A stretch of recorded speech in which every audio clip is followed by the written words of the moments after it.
والصلاة والسلام على نبينا محمد وعلى آله وأصحابه أجمعين وبعد ربي اشرح لي صدري ويسر لي أمري واحلل عقدة من لساني يفقهوا قولي ربي زدني علما ربي يسر ولا تعسر وتمم الخير ثم أما بعد والحمد لله السلام عليكم ورحمة الله وبركاته.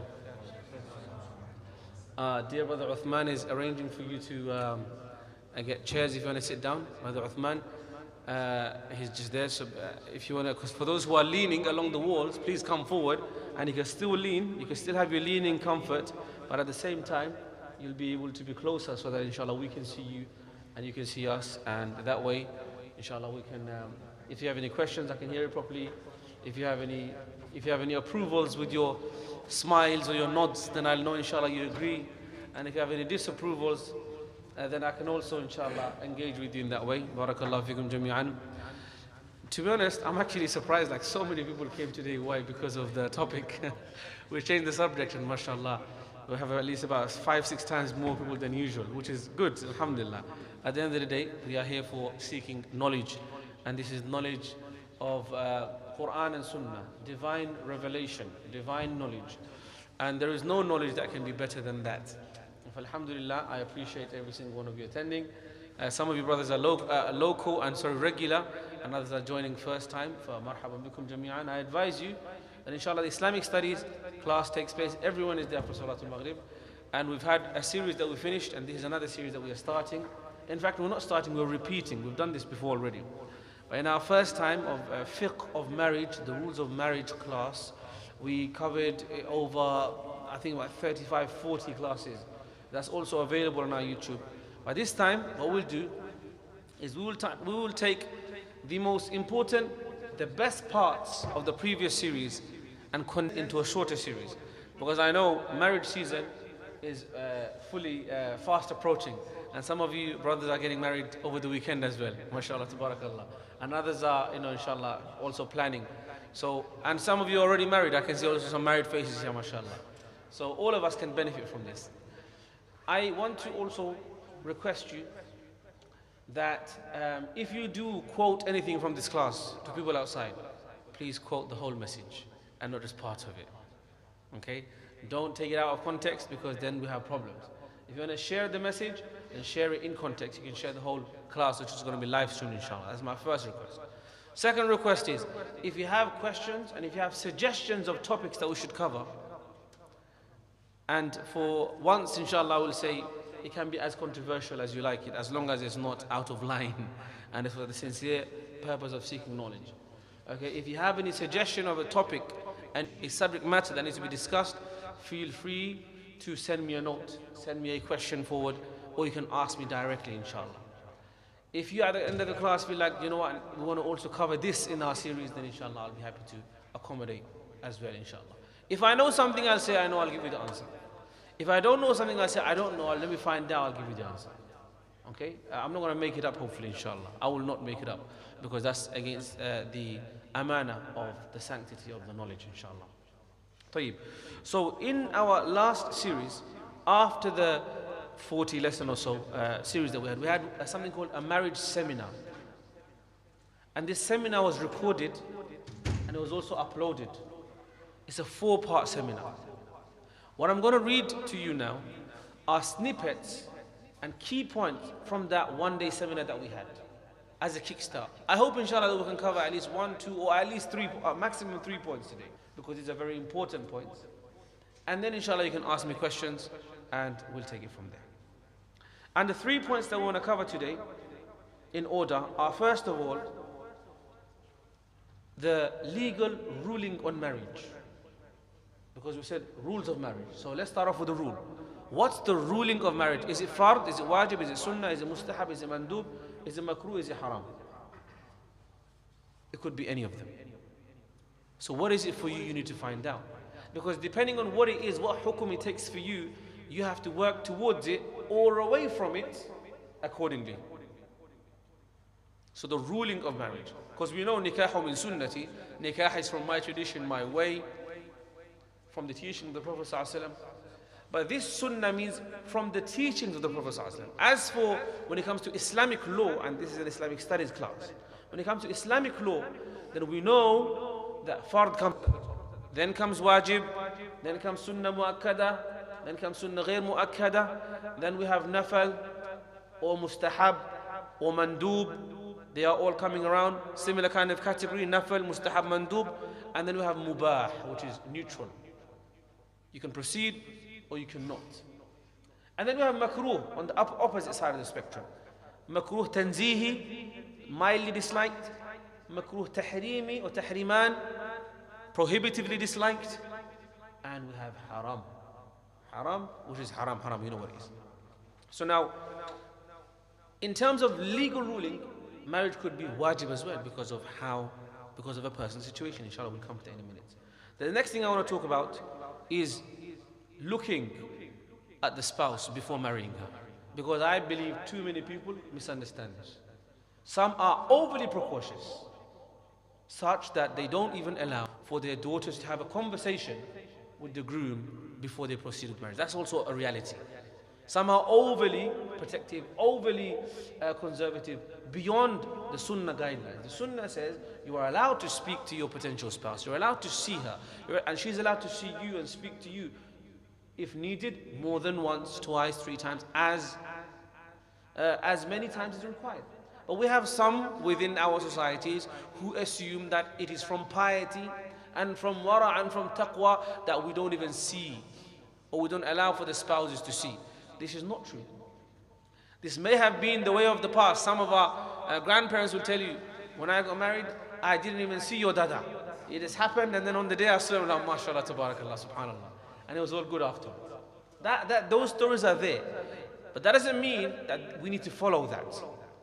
What we need to follow is the sunnah, the teaching of the Prophet ﷺ, how he advised us to proceed. Because in that way, some may work, and today's society, bros, you know how it's happening, right? People's eyes are polluted. The mindset of choosing and refusing. You know, some people are cancelling their marriage as if it's a YouTube subscription. Subscribe Netflix 1 month, oh, I don't like her, next month, khalas, divorce. It's not as simple as that. It's a serious matter. So that's why you have to take the precautionary, necessary steps. Because the Prophet ﷺ said that if you see your spouse to be, before you get married to her, then the chance of there being love and a bonding between you two will be higher. So the Prophet ﷺ knows what he's talking about, because he was guided by divine revelation. So we should take those. And then others, we have the other extreme. They take seeing your wife to the other extreme, and I don't need to describe them. La hawla wa la quwwata illa billah. In the excuse of looking for spouse, they are going for full-fledged dating. La hawla wa la quwwata. Considering marriage, and these guys are dating for months, for weeks, for years. A'udhu billahi min dhalik. Who are you deceiving? You think Allah doesn't know what you're doing? So there is no justification for that. Someone said, well, we're going to get married in a few years, so they're going to behave like they're already married. No, you're not married until you are married. Until the nikah is done. Sorry, you're not married. Oh, but our sinifan is done. Sinifan means 0. Sini means sini and fan, sugar and pan. Well done, mashallah. Give me some too, I want to have some, I like pan. But it doesn't mean your nikah is done. Unless your nikah was done on the sinifan day, then your nikah is not done. Okay, what's dekhadeki? This is, what is it called? DDK. Dekhadeki. They have an acronym for it as well.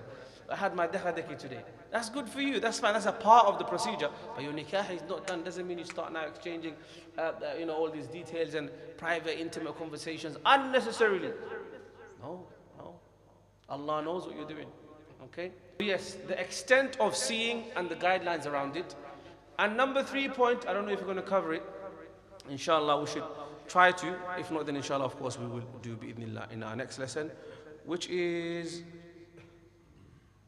similarities which make a good match.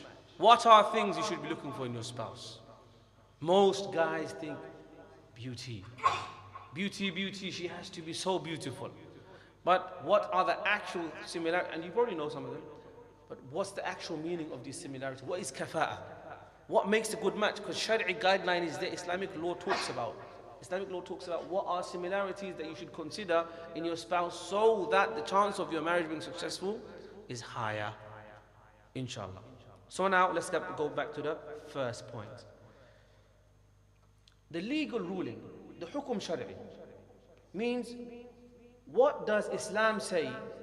The legal categorization of a particular action.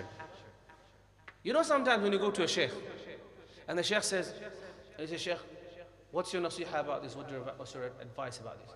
They might say, I think, my advice, my suggestion.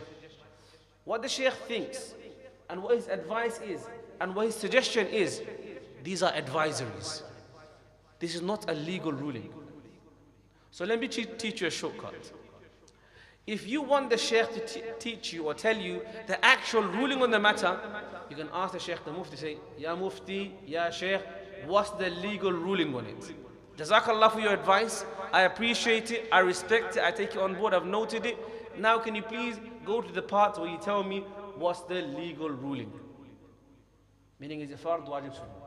Because sometimes, some advisors, some imams, some sheikhs, they go around in circles, they say a lot, but the message isn't clear. The crux of it is, ask them, Ya sheikh, what's the hukum shar'i? What's the legal ruling on it? Because that means, what does Islam say about it? What's Islam's official position on it? So guess what? Marriage could actually be wajib for a person, upon the person who has the ability, physical and financial, to get married, and at the same time they are fearful that they will fall into sin. So they're fully ready for marriage. They're physically able, they're financially capable, they know they can take care of a wife, they will not harm her, they will fulfill her rights, but they're withholding from it by their own choice. And at the same time they feel, I don't know, I might fall into sin. I might end up looking at wrong, or listening to wrong, or having a wrong relationship. Then for that person, when they have this kind of hadar and this danger facing them, and they are at the same time able to easily get married, guess what? For this person, it's wajib. That means they can't delay it. They can't say 10 years, 2 years, no. If you are able to, financially, physically, and you fear that you might fall into fitna, then ya akhi, or my sister, or my brother, you have to get married urgently. And you might be surprised. A lot of people are in this situation. A lot of professionals that work with good jobs. They work for this consultancy and that consultancy, and they have a lot of money. They have everything. But they are literally delaying their marriage for leisure, by choice. But at the same time, they are in danger of fitna every single day. Because of their workspace, because of their lifestyle, because of how they live, because of their family setup, because of how they see and meet and chill out with friends and family. There's a fitna always facing them. But they think, listen, I can handle it, I can handle it, I can handle it, until they fall into the fitna. And there's a lot of people like that. So be careful. If marriage, you know, you can judge for yourself. If you are that person, if it's wajib for you, then treat it as such. By default is sunnah. So this is the normal stance. But when is it sunnah? It's optional, meaning if you proceed with nikah, you will be rewarded, but you will not be sinful for not getting married. But it depends on your personal situation. For the person who has the ability to get married, but at the same time, they can get married, but at the same time, they can control themselves. They're in a hala mu'tadila. They're in a way, they're living, and they're in a situation where they are able to, they know they're not going to fall into fitna. They're not falling into sin. Does that make sense? And some people are like that. Maybe they are more senior in their years, maybe in their late 30s, 40s. Maybe they've been previously married. Maybe they just want to take a break. Maybe they just don't want to get married. Maybe they're busy with seeking knowledge. Maybe they're busy with other stuff. But the point is, they are able to get married, but at the same time, they don't fear falling into fitna. If you fear falling into fitna, then it will become wajib for you. So sunnah for the one who can get married, but at the same time is not fearful of fitna. That's the same for the man and the woman as well. Number 3, did you know marriage can be makruh for you? For some people, don't get married. And this is a test you can do on yourself. It can be makruh, disliked for the person to get married if they are unable to fulfill the rights and the responsibilities of marriage. Subhanallah. Brothers like, Ya akhi, Imam, find me a wife, or I want to get married, please, urgently. I need wife, quick. And the sister's like, MashaAllah, I want to get married. But they are not ready to fulfill the responsibilities of marriage. They don't, first of all, they don't even know what they are. Ask them, sister, what are the responsibilities that you have to fulfill towards your family, towards your husband? Oh brother, what are the responsibilities you have, duties you have towards your wife? They can't even list them for you. They won't even know. And they're like, I want to get married. So for that person who doesn't know the responsibilities and who cannot fulfill the responsibility, then that person is makruh. Right? So if you're not financially stable, financially capable, and you know this is from your duties as a husband to fulfill that, then, ya akhi, wait, prepare yourself properly. And I know it's a bit upsetting, I know it hurts your emotions a little bit, but guess what, let me break it to you. Being financially stable has always been a precondition of marriage for men. Throughout history. Throughout history for men, there's always been a connection between being financially capable and marriage. Because there is an element of Mahr. And that's in the Quran. We can't deny that. Yes, in an ideal world, you'd like to have a very cheap Mahr and no Mahr perhaps, the wife lets you go and lets you free. But the reality is, there is a commitment of Mahr from men in society, in Islamic society, throughout time. So yes, having an amount of money prepared for your marriage is always expected from the man. And in a similar way, there are also expectations upon the bride, upon the wife. So now know what your responsibilities are so that you can fulfill them. And if you feel like, sorry, I can't. Sister feels like, no, sorry, I can't be my husband. For example, is considering a man for marriage. And the husband's keen, he's adamant that I don't want my wife to be working. I want to be the breadwinner. Okay? I want my wife to be at home, look after the house. I want her to be, be a homemaker. I want her to be a good mother, and etc. So now if you know that this is the mindset and this is what your husband is expecting from you, and you can't fulfill that responsibility, then don't proceed. Don't proceed with that nikah. There might be someone else who's okay with you going to work and career-minded. There's people, but at the end of the day, this is a mutual agreement. Yes, this is a mutual agreement because marriage is a commitment on both sides. Certain things are expected from the husband and certain things are expected from the wife. Unfortunately, certain ideologies and isms today say, from the husband, yes, expected everything. But expected from the wife, no. This is you being, all of these isms and they'll put labels on you and etc. May Allah guide us all. So it may well be makruh for someone to get married. When? If you know that you can't fulfill your responsibilities as a spouse. So analyze yourself. Are you that person? Are you a person who's got excessive anger issues? That you'll be abusive towards your spouse? And therefore cannot fulfill the commitment of being kind and gentle and caring? Then you should avoid until you reflect upon yourself and stabilize your character. This is also a serious matter. Marriage can be haram for someone. For the person who is unable to fulfill the rights and the responsibilities of marriage and fears that they will oppress the other person. Yes. Oppression is when you misplace a person's haqq, when you do not fulfill a person's right. So when you oppress someone and at the same time you cannot fulfill the responsibilities of marriage, and for that person, avoid marriage. You don't want to spoil someone's life. Okay, so these are things to consider. So that's what I have to say regarding the legal ruling of marriage. What are you? Are you the wajib person? Are you a sunnah person? Are you a makruh person? Or are you a haram person? Before you proceed, before you make plans, see your situation. And according to that, plan accordingly. Okay, if it's wajib for you, then you have to really, put some effort into it. Just like if when it's fard for you to pray, you make sure you make the arrangements. In a similar way, if it's wajib for you, you try to make arrangements as soon as possible, inshallah. Right, and in that, you may need to let go of some of your very lofty aspirations and expectations. I expect her to be this, and I expect him to be this. But if it's wajib, if you fear falling into fitna, then you may have to sacrifice. You may have to let go of some of these tick boxes that you're expecting. And I told you that story before, and I'll say it again. A man came to a sheikh and said, "Ya sheikh, I want a wife. She's so beautiful. She's so kind. She's like a woman in Jannah. She's this and that." Sheikh said, yes, I got the wife for you ready. Oh, subhanAllah, he's an excellent imam. I thought it's going to take a few months to find the right one. What an amazing imam. I said all the description. Imam, I said, a bride ready for me? He said, yes, I have a bride for you, but she's in Jannah. She's not in this world. Perfection is for the akhirah, for the Jannah, not for this life. Everyone in this dunya has a defect. The way brothers make demands about what they want in a wife, and you are brothers, so I can be a bit more blunt with you, right? Honestly, guys, sometimes brothers think way too big of themselves. You might not be a 10-10, akhi, so how are you expecting, 11 10s, and etc. Know yourself. You have to balance it out like that. Know your strengths, know your weaknesses, and then match accordingly. Don't get offended. Someone getting offended about this, don't get offended. I'll have to be a bit abrupt. And if you get upset, sorry in advance. But it has to be done sometime, because honestly, we're facing challenges in society. Right, the next point I want to cover is the concept of looking at your spouse before marriage and seeing her. Look, the default is you can't look at anyone of the opposite gender who is غير mahram to you without consent. As in without shari'i consent.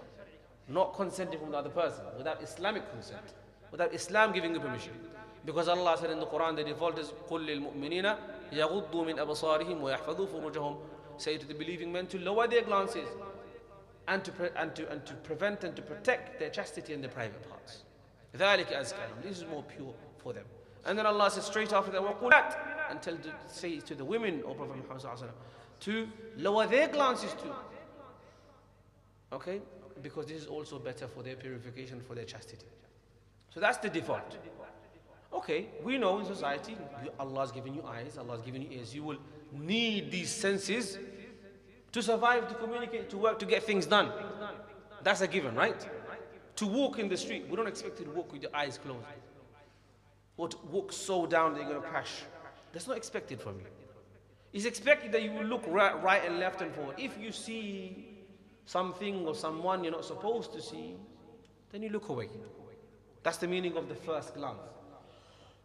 That is forgiven. The moment that it takes for some people, depending on how far the person is, it might take you 1 second, 2 seconds to recognize that this person I shouldn't be, they're غير محرم to me, I shouldn't be staring in this way. Gazing in lust and desire, it's not permissible for me. So you recognize that, it's taking you a second to realize that, you look away. That element of it is forgiven. Okay? So natural default is we're not allowed to look at a person in that way. As in for more than that forgiven moment without an actual need. What's an actual need? An actual need is someone, for example, who may be a doctor. Okay? They're not looking with a lust, they're just looking for dealing with the patient. They might have a problem with their tooth, with their face, with their eye. That's an actual medical reason. It might be a security reason, to identify people that work in the airports. Yes, I know sometimes we prefer to have women, checking women for security, but a lot of the time it's not available, that luxury you don't have. So if someone's working as a police officer and they need to check the identity of a person, and they need to, Rijalul Amn, they need to see, that's an excusable reason. I mean, what's your justification to stare more than the required moment? You need to have a reason. No one's going to ask you, do you have a reason? Because no one probably cares, or no one has the authority to ask you, but Allah knows. Allah knows. أَلَا يَعْلَمُ مَنْ خَلَقَ. Allah says, يَعْلَمُ خَائِنَةَ الْأَعْيُنِ. Allah knows the treachery and the deception and the right and the left of the eyes. وَمَا تُخْفِي الصُّدُورُ, and what the hearts hide in terms of intention behind this glance. So akhi, don't, I speak to brothers and say, akhi, why are you looking around like this for? There was one brother, literally, I spoke to him, and he's like, look side, calm down, control your glances. Why are you looking around? Because, nah, Sheikh, I'm looking for a wife. I'm like, that's not how you do it. Me and you both know that's not what you're doing. You're just trying to take advantage of the moment and trying to see as many people as you can. Because that's not the way, officially, that's not the way that a person seeks a wife. There's a process to it. So then now the exception for that also is when you are seriously considering and leading the steps towards marriage. And this serious consideration has to be a state of mind inside you. Allah knows your mindset. If Allah can see and knows that this person, this Abdullah, this Abdul Rahman is actually ready and looking to get married and considering Fatima or Maryam for marriage, and he is going to see her, going to meet her, seeing a picture of her, and etc., for that genuine reason, then Allah will not hold you to account for that. Allah will not punish you for that, because the hadith has allowed it. And what's the hadith? I will recite it to you so that you are content. The hadith says, عن أبي هريرة رضي الله عنه قال كنت عند النبي صلى الله عليه وسلم فأتاه رجل فأخبره أنه تزوج امرأة من الأنصار فقال له رسول الله صلى الله عليه وسلم انظر أنا إليها Which means, Sayyidina Abu Hurairah radiallahu anhu reported that I was in the company of Allah's Messenger, of the Prophet Muhammad sallallahu alaihi wasallam, when a man came to the Prophet sallallahu alaihi wasallam from the Sahaba and informed him that I had contracted, or I have made a contract to marry a woman of the Ansar. So the Prophet ﷺ asked him, first question is, did you look at her? أَنَظَرْتَ إِلَيْهَا? Have you looked at her to make sure that you are committed and you want to marry this person and be committed with them for the rest of your life? And yes, the intention of being married to that person continuously is also from the intentions, from the requirements of marriage. There's no such thing as temporary marriage in Islam. Okay? And if someone says so, then they're wrong, and they probably retracted what they said as well, because they know they're wrong. Okay? Because temporary marriage is all this mut'a and etc. It's Ahlul Sunnati wal Jama'ah, and that is the correct. This is not. This is abrogated, and this does not exist. So a person has to have that intention. Another one, عن المغيرة ابن شعبة قال خطبت امرأة على عهد رسول الله صلى الله عليه وسلم فقال النبي صلى الله عليه وسلم أنظرت إليها قلت لا قال فانظر إليها فإنه أجدر أن يؤدم بينكما. It was narrated by Al-Mughira ibn Shu'bah radiyallahu anhu. He said, I proposed to a woman during the time of the Prophet sallallahu alaihi wasallam, and the Prophet sallallahu alaihi wasallam asked me, have you seen her? I said, no. He said, look at her, for that is more likely to create love between you. So this is clear and direct evidence from the Prophet ﷺ to say, when you are seriously considering someone for marriage, you shouldn't just, it's not just allowed, you should see that person. You should see a picture of them. You should meet them. You should meet them if you need once, 2 times, in of course the right setting, not in privacy, with a mahram nearby. You know, this is all required. But the seeing element is important, and I say even more so in today's society, because I know people's minds are different.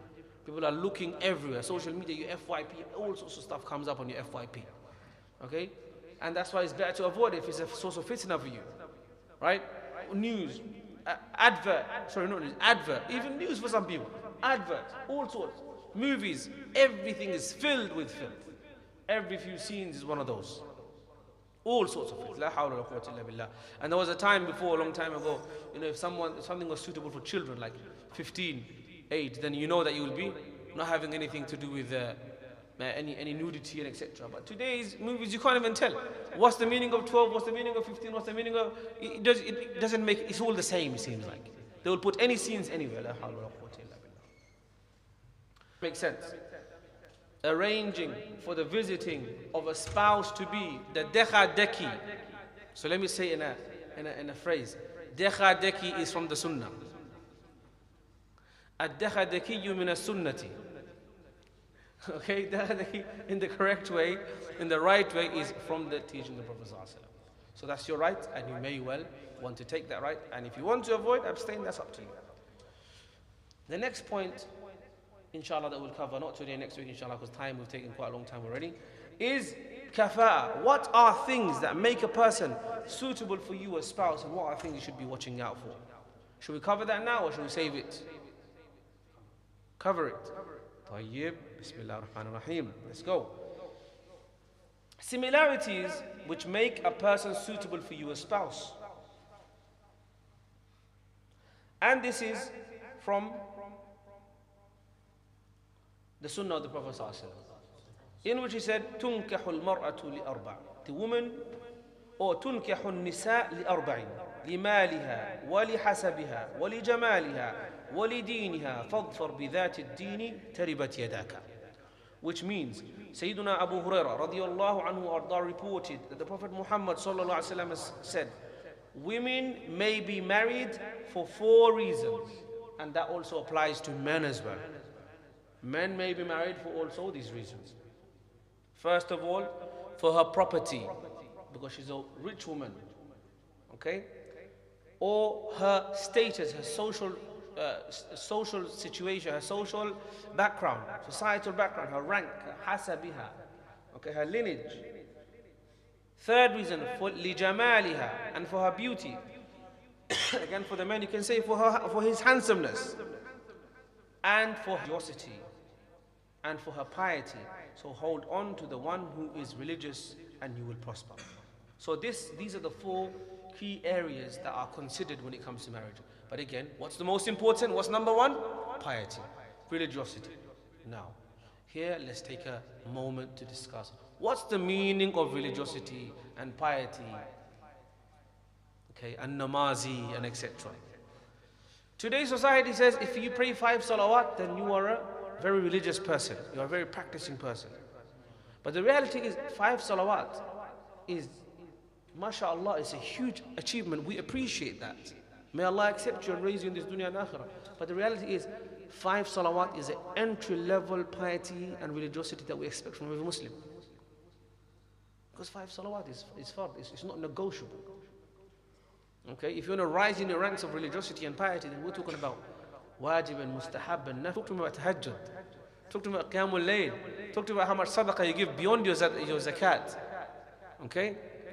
Don't talk to me about how many times you've been to Umrah, because a lot of people have made this into a tour now, into tourism. Okay? Yes, I mean, Umrah is good, but if you're using it excessively and spending so much money on that when people are starving, then that's something to consider as well, right? So now, the number one thing you should look out for in your spouse is their piety. And this is comprehensive piety, externally and internally, in ibadah as well as in mu'amala. Externally, mashallah, they look practicing. Brother, he mashallah looks like a practicing guy. He wears a beard. Mashallah, he wears Islamic garments. He covers his awrah properly. He's not one of those guys that are trying to, show their body and skin tight clothes and shows there's no haya whatsoever. Yes, haya is also for men. Okay, al-haya shu'batun min al-iman. That the haya is for both men and women. So the brother is covering properly. He's covering his awrah. He's a good person. Externally, he looks good. Mashallah. Same for the sister. Sister, mashallah, she looks like she's a good woman. She observes her hijab. She observes her niqab. For those who observe niqab and prefer that your spouse would wear niqab, she wears the niqab, mashallah, tabarakallah. So externally, she goes to she prays her salawat, she goes to Islamic classes, and same for the brother, he goes, looks like it's good, fine. Externally, it's fine. Now, marriage is not a short-term commitment, and it's not a light matter. You are committing to live with that person, to love that person, to commit to that person, to have children with that person. So external will not suffice. What does that mean? You start spying on them. You start hacking their computer. A'udhu billahi min dhalik. May Allah guide you. No, never. It means that you ask people that are close to them and say, how do you know of this? How is this sister? How was she like when she went to school with you, when she went to university with you? How is his brother as a person? How is he when he behaves in his circles with his friends and with his teachers, with his neighbors, with his relatives? Yes, because the true you comes out when you're in the most comfortable areas, the most comfort zone. So how are you with your brothers? How are you with your sisters? That will show you how you are when you are close to someone. Because when you get married, you become very close. If you have a level of respect and adab, akhlaq, if you're not oppressive towards your closest of people, then this is a good sign. So do that due diligence, do that check, speak to people. Not in a sly way, not in a conniving way, but with a genuine interest. Speak to their teachers, ask the local imam. A local imam knows quite a lot, more than you might even expect, Because subhanAllah, local imams often, I'm not talking about me by the way, I'm about other local imams. Don't come to me for internal data. I'm saying local imams are taught them in maktab. That I've seen them in Jum'ah, seen them in Taraweeh, seen them in how they come, how they go. So these are key things. So find out this information, and you have the right to find out as well. Furthermore, from your honesty and from your transparency, okay, if you yourself want to disclose the information of your level of religiosity and piety to your spouse, then that's your choice. But ultimately, it's upon them to find out and to see if they are a suitable match. Then we come to, that's the piety element, the outer, the external and the internal. Please also consider mu'amalat, adab, akhlaq. Do not undermine this, because a lot of people understand religiosity to be ibadah, which is mashallah at the top of it, the foremost of it. But adab, akhlaq, treatment of others, honesty, integrity, these are very, very important. Okay? Transactions. You don't want to get married to a stingy person, trust me. especially if he's the one that has to spend. You want to know that he's a generous guy, but then not excessively generous that he's getting into credit card debts. Generous because he can afford it, not reckless. So yes, thorough religiosity, including piety as well as adab, akhlaq, speech, style, how they carry themselves, how they engage with others is very important. The next thing that we should watch out for when it comes to considering suitability is a person's lineage and family history and a family life. Now you might say, well, this guy is just an old school Moli Saab, he's just talking about the Zat Mot and all this stuff.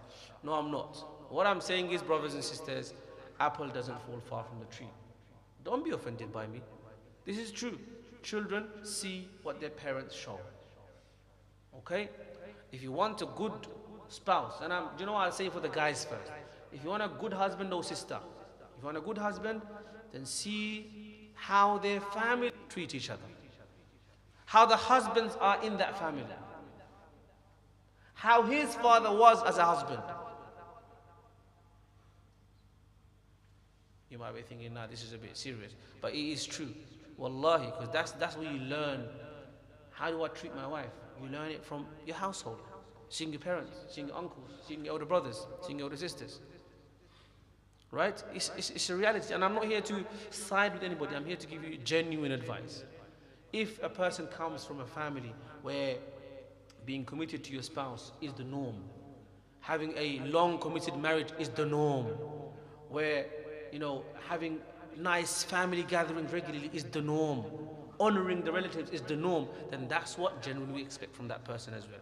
But if you go and marry someone where people are just fighting each other, they don't care about it, no one likes to see each other, it's just war, and it's just abuse, and just hatred, and rigidity, and it's not comfortable, then we expect some of that toxicity that's commonly used now to also transpire. Now, I'm not saying this is after you're married. After you're married, khalas, you have to deal with it now. You've engaged already, you've committed. But this is before. You have the opportunity to choose and refuse. So look at lineage. Look at lineage if they come from a good family. And now that brings me on to my next point. That's the reason why before they used to look at village. Because it was known that certain people of a certain village, of a certain lineage, of a certain background, they engage in a particular way. Now, some people take it over the top. I know some of them, they be like, for example, when they go do the dekha deki or sinifan, they be like, okay, let's see what kind of teapots they pull out. Is it China set or is it IKEA set? Wallahi, I'm telling you, you dare pull out IKEA set, it's not China set with the full, mashallah, flowery side, everything matching from the tea, a cup to the tea, plate that goes, the firis, to the spoon, to the bowl. Oh my God, if it's not matching, they're like, these are not good people. They have no standards. So you have to know what kind of people you're. If that's a high standard that you expect, especially in the very special occasions, you might say, well, this sheikh is promoting israf. I'm not. I'm not saying this is fine. I'm saying when you are looking for compatibility, suitability, certain things are indicators for certain people. I'm saying historically people used to look at their villages and their lineage and who's their family, who's their father, and who's their. But in today's society, for you to understand a person, how they came to where they are in their mind, in their mindset, in their ideologies that they follow, in their religiosity that they observe, you have to see, first and foremost, we said, the external and internal religiosity, the adab akhlaq, that's a part of religiosity. Next, we're saying their family background, lineage, upbringing, very important. Number 3, wealth. You have to see financial compatibility.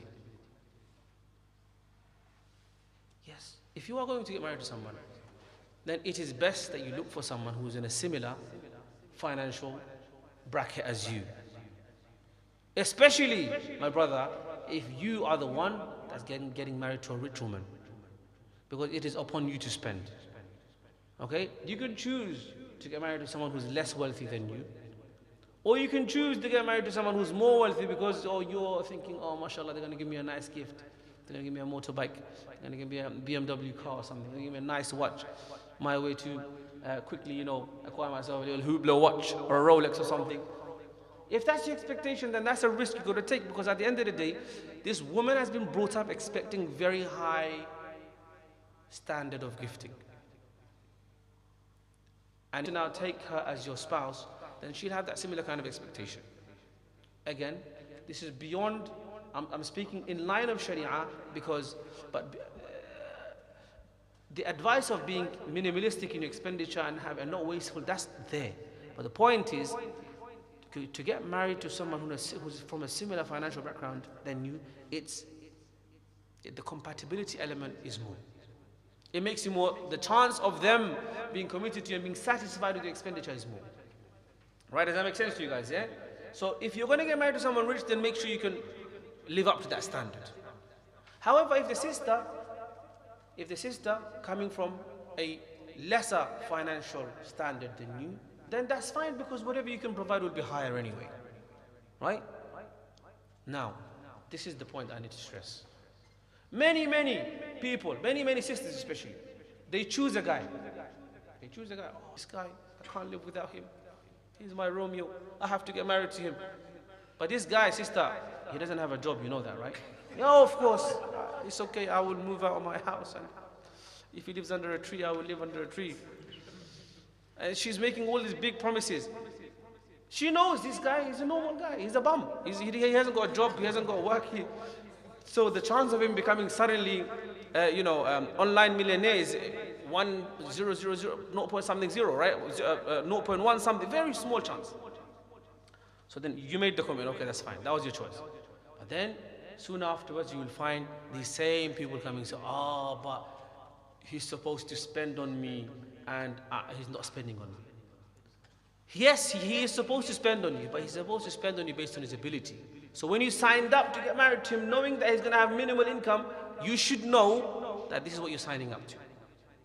If you feel like, no, listen, I'm a lot of money coming in, then khalas, don't choose him, choose someone else, choose another guy. Just go and find a person that matches your priorities. This is where oppression comes in.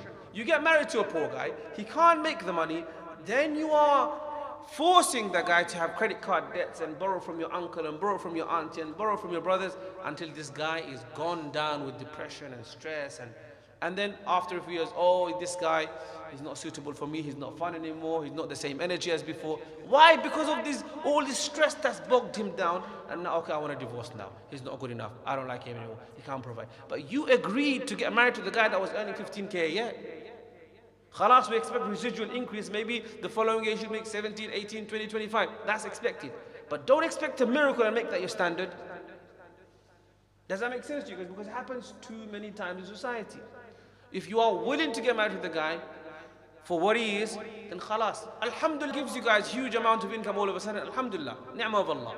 But you must be mentally ready and willing to accept that this is the standard of living that you are signing up to.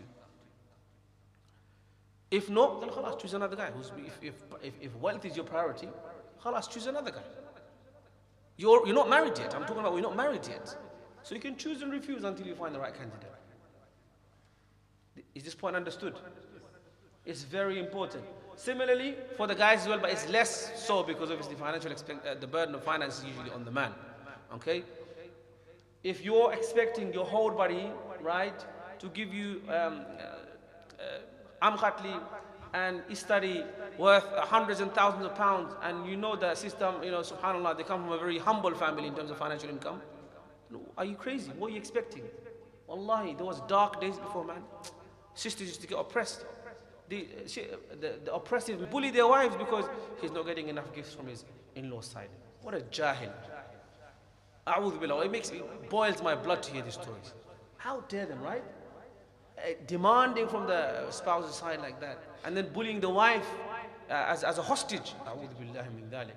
If you know that this is a financial background and you agree to that, ya akhi, khalas, accept it. You'll have perfection, you'll have all the beauty in the akhirah, you'll have all the luxury, all the money in the akhirah, inshallah. Inshallah. Last point that we should also consider is, of course, jamal. Beauty, right? So we've spoken about religiosity, we've spoken about lineage, we've spoken about wealth, as well as beauty. Yes, of course, you should find someone that you're attracted to. No one's telling you that you should not be attracted to your spouse. Okay? You say, mashallah, alhamdulillah, you're happy. But again, don't be a weird perfectionist. Okay? Khalas, certain features is key to you, but some brothers are like, they're very crazy because they've been watching too much crazy stuff and they're expecting perfection. Does that make sense to you? because you've polluted your eyes and your mindset. Have you looked in the mirror, sir?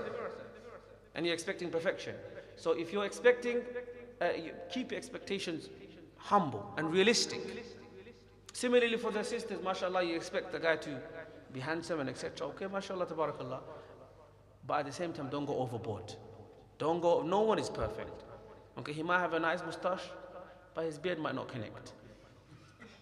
Okay, he might have a nice hairline, but he might not be so hench. He might be so built, but he might have a bald head. So all of these problems, you've got to balance it out, checks and balances, and see what works for you, inshallah. So these are the four things that you should, four areas that you should consider before you proceed and check compatibility of a spouse. Religiosity, lineage, wealth, and beauty, inshallah. Now we'll take questions. Go ahead. Yes. Responsibilities you mentioned earlier. So you mentioned financial capabilities, you mentioned being kind, you mentioned being generous, you mentioned, I can't remember what else, but what else is there for in order to, otherwise it becomes makruh on you or haram actually to get married if you can't fulfill those responsibilities. So the details of the rights and responsibility, I will give a special lecture on that. Exactly what's expected from a husband as a husband. And what's expected from a wife as a wife. When you come to that lecture, don't come with your emotions high. Come with a calm mind, because I don't want you getting offended. Okay? Because you have to talk facts sometimes. And that's why I said if you're going to share, then share the full lecture and the full series, not a clip. Oh, this guy, look at this guy, crazy. No. So inshallah we'll talk about what's the expectations of a husband. Inshallah we'll talk about in detail. Financial, physical, intimacy, all of that inshallah will come to bi'idhnillah, in due course bi'idhnillah. My question is, son of a wife, they said they have no any responsibility to look after their father-in-law and mother-in-law. So what is the... Ya Allah, Haji Sahib. See, he threw me into the deep end, straight to the deep end. So some women are saying that I have no responsibility to look after my in-laws, father-in-law and mother-in-law. Okay, so my question, to answer that question, not to be like, not to deflect, my question to answer that question is, whose responsibility is it then? Whose responsibility is it then? The children, right? Yes, so immediately the responsibility falls upon the immediate children. So my parents, my immediate responsibility is upon me. So if I have mom, my father passed away. My mom, for me to look after her, immediate responsibility is upon me. Okay. And then upon my children, as her grandchildren. If now you expect me as the son, as the child, to look after my parents, okay, and you are not going to contribute anything to that, then it depends on the health and the situation and the age of the parents as well, right? If the parents are quite young, if the shashur and shashuri are quite young, so uncle, don't mind, okay? I will speak frankly to you. If the shashur shashuri are quite young, then they should also do certain things and be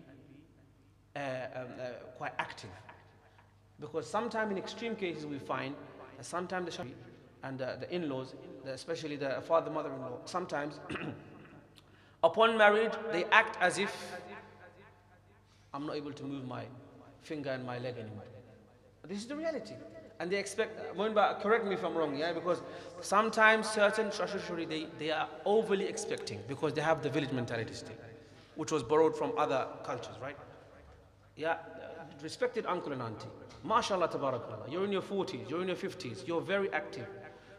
If this person you've taken them as your own daughter, then just like you'd help your own daughter, please also help her too. I'm coming to, inshallah, your point. Wallahi, I hear cases. In fact, I heard a case just over the weekend. There's a woman, mother-in-law. Her daughter's at home. She's not married. She doesn't do anything in the house, but everything is expected from the door to serve the mother-in-law and the other, I was going to say useless, but this other woman sat at home. Tell me, is that fair? Would you want that for your own daughter? Would you want that for your own sister? You would not want that. So what I'm saying is, let's talk about both sides as well first. If you're young Shashur Shashuri, please be active. It's good for your health as well. Help out. Help your daughter-in-law because she's your daughter. She's committed her life to your son. If you deal in this way, in this collaborative, in this cooperative way, I believe, I assume, inshallah, things will go smoothly. Come to the other side. Now for the daughter-in-law. Yeah, dear sister, respected sister. If you want your husband to be the macho man and to be the active man and to be the high-achieving man, then you can't expect him to be staying at home all day. He has to go to work. He has to go and achieve. He has to go to business. He has to go to meetings. So in his absence, if you did with your in-laws, if you agree to live with your in-laws, now I've got to make this very clear as well. If you have a clear mindset, I don't want to live with my in-laws, then make that clear from the beginning. Because there are some people who say, okay, khalas, I don't expect to live with my in-laws or with my parents. If you say that I don't want to live with your parents, then make that clear from the beginning so that no one gets upset afterwards. But if you've agreed, then there's a level of commitment and expectation. Okay, khalas, the expectation is there. But again, to make it fair, I've already said what I've said before, which is, if you are able, the in-laws should contribute, should help, and should look after this young lady that's come into your household as their own daughter, as their own sister. This mindset that changes is bizarre, it's ajib. They expect this person to just serve everyone else and then they're not going to do anything, they're just going to sit there and watch. That's unfair and that's wrong and it's not from Islam. On the other element of it, sister, if you are happy to live with your husband's family, if you're happy with, no one forced you, no one can force anyone into marriage. You can't force anyone to do anything. You can't even force someone to become Muslim, let alone into marriage. So if you're happy to live with your husband's family, then sister, of course, it's expected that just like anyone, just like your husband will contribute towards the household, you will also contribute certain things which may be in terms of housework. That's if you're willing to. If you say, I don't want to live with your parents, then khalas, make it clear from the beginning, and the guy says, okay, I needed someone that's going to stay with my parents, so I'm going to look for someone else. So make that clear from the beginning. But if you are okay with that, then a certain amount of it will be expected. So, to answer the question in brief, the responsibility of taking care of your parents is originally upon the biological children. But since your spouse is your companion in life and supports you and etc., they usually and often they should and they do help also in that regard. So the responsibility of looking after the parent is originally, the short answer is upon the biological children. Now my wife can say, listen, it's upon you to look after your mom. I can say, that's fine. Then I can't, if mom needs me to be at home all day to look after her, if she's very ill, very unwell, then I'll have to stay at home. So the finances element will take a hit. Right? But if on the other hand, you can, khalas, Habibi, you go. You go to work, it's fine. Your mom needs a bit of breakfast. Khalas, I'll arrange it. She needs me to get the phone for her, whatever. Something small bits here and there. In the whole day, maybe it might be a total of, say, for example, an hour and a bit, 2 hours, whatever, some contribution towards the household. That's understandable. It's normal, it's expected. Wherever you live, even if you live with your in-laws, without your in-laws, you will have to put that time into the household. If it's your own children, you'll have to also put that time in. But the problem, wallahi, I've seen when people are unfair, when people are unreasonable, when there's oppression. Oppression breeds oppression. You be unkind to the daughter-in-law, she be unkind back. You wasn't clear about your expectations, then you have fasad and fitna afterwards. Be clear. I want to live with my mom. She's going to say, okay, you're a mommy's boy. Yes, I'm a mommy's boy. But I want to live with my mom. That's fine. Khalas, move on. Okay, you want to live with your mom, mashallah, that's amazing. I'm going to help you to look after your mom. Then maybe, inshallah, my children will help me to look after me as well. So if that's the mindset she's coming in with, then mashallah, that's good. You've got compatibility there in that regard. So, wallahi, it's all to do with mutual respect, mutual understanding, mutual agreement. You can't force anything. Those days are gone, alhamdulillah. Those days of forceful activity and oppression are gone, alhamdulillah, I say. Okay? Nowadays, when we have to speak clearly and make agreements and etc., this is better. But again, don't be selfish. Don't be reckless. Don't be a lot of daughter-in-laws as well. MashaAllah, our sisters active sometimes as well. They can cause a lot of problems sometimes, and we know what I'm talking about. Everyone has to come to the negotiating table, has to give, has to take, and if we can do it sincerely, then you will see goodness. Allah said in the Quran, whenever you have a marriage problem, whenever you have marriage problem, Allah said in the Quran, it's Allah's promise. إن يريد إصلاحا يوفق الله بينهما. If you truly want for the situation to work, if you want islah, if you want sulh, Allah's promise is يوفق الله بين. Allah will give them tawfiq. But you have to want it. If you want the problem to be genuinely solved, I genuinely want to figure this out with my husband. Husband says, I genuinely want to figure this out with my wife. Then Allah said, يوفق الله بينهم. Allah will give them tawfiq. That was a bit of a long answer. But you have to give a long answer sometimes. Yes? Yeah, brother, you mentioned like, the regulations like about the Mahr. So how should I know like, the minimum requirement for that? Or how should I calculate regarding my financial ability? Mahr is up to her. Okay, if you can explain it. So she might say, I want a big mahr, and you can say, I can only give half of that, and get your negotiating skills ready. Nah? Yeah, installments are allowed. Installments are allowed. You can give some of it now, some of it later. Mahr, you actually can't enforce a mahr onto someone, because mahr is up to the woman to choose. You can negotiate. You can say, can I have a discount, please? Of course. You can say, come on, dear. You can't say too much because you're not married yet. But you can make a negotiation. You can say, inshallah, obviously with finance. You should make, even if you make promises, you should be realistic. So inshallah, I will buy you many gifts in the future, but right now I don't have the financial ability to do so. Or right now I can give you X amount, and inshallah I'll give you some of it later. But the mahr is the woman's right. That's her strength in her negotiation. That's the one time before marriage that she gets to dictate exactly how much to spend. After that, it's based upon your ability. Some brothers don't like the answer, but it's the truth. Allah said in the Quran, وَآتُوا النِّسَاءَ صَدُقَاتِهِنَّ نِحْلًا, and give the women a handsome amount of mahr. Once at the time of Sayyidina Umar al-Khattab, in order to make it easy on the men, he tried to make the mahr a minimum amount. What did he do? He tried to set the mahr at a minimum amount. A woman stood up to him and said, how are you going to limit something that Allah made unlimited in the Quran? He said, the woman was right, and he stepped down. So the mahr, she can ask for more, or she can ask for less. But that's her own risk and her own choice. If she's going to keep on saying, I want 100k, 100k, 100k, then you might be waiting for 100 years. And then you will live a single life for the rest of your life. So that's her decision. So you can negotiate, that's about it. But afterwards, when she knows your financial situation based on the mahr and etc., then you spend based on your ability. You spend generously based on your ability and your income. Yes, Yahya. You know how you see the spouse for the first time, like how should it be with the mahram then? So do they have to be like right there, or can distance? The main thing is, when you see a spouse in seeing them to consider marriage, is that it's a public space. Okay, it's a public space.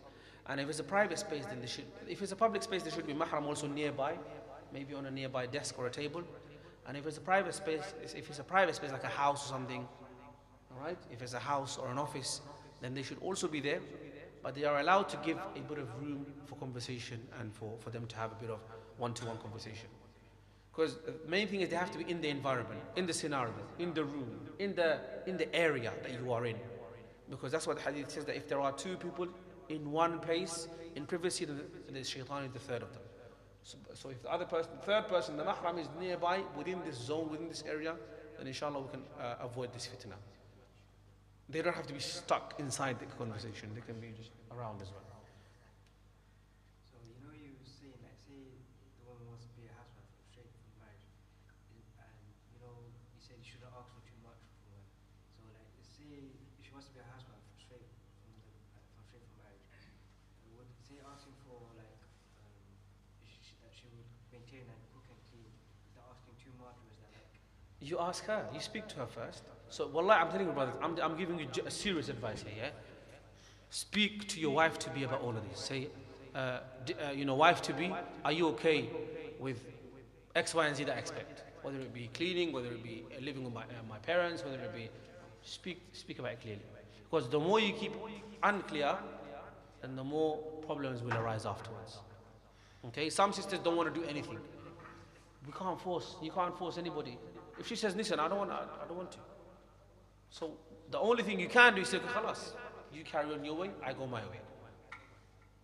You can't say, I'm going to get married to you and then I'm going to force you to do this. Can you? That's not within anyone's legislation or jurisdiction to do that. So you make the choice from the beginning. If the sister says, inshallah, I'm happy to do this, then she should keep her words. Because Allah said in the Quran, Ya ayyuhal ladhina amanu, awfu bil uqud, oh you who believe, fulfill your contracts. And fulfill your conditions. Al-mu'minuna inda shurutihim. If you say that from what I expect, explicitly or indirectly, it's known that this is what you expect in this marriage, then these conditions should be fulfilled. But best thing is to be clear about it. And I'll advise you, brothers, please, and sisters, in this day and age, be clear. Speak frankly, speak honestly, speak truthfully, and say, this is what I expect. Are you okay with that? And you'll be surprised, some of you will find the person that, inshallah, you can negotiate with, and you can come to an agreement. Make a lot of dua, inshallah. Adhan time. Khalas, time for adhan. Inshallah, we'll end it here. Subhanakallah wa ashhadu an la ilaha illa anta astaghfiruka wa atubu ilaik. Assalamu alaikum wa rahmatullahi wa barakatuh.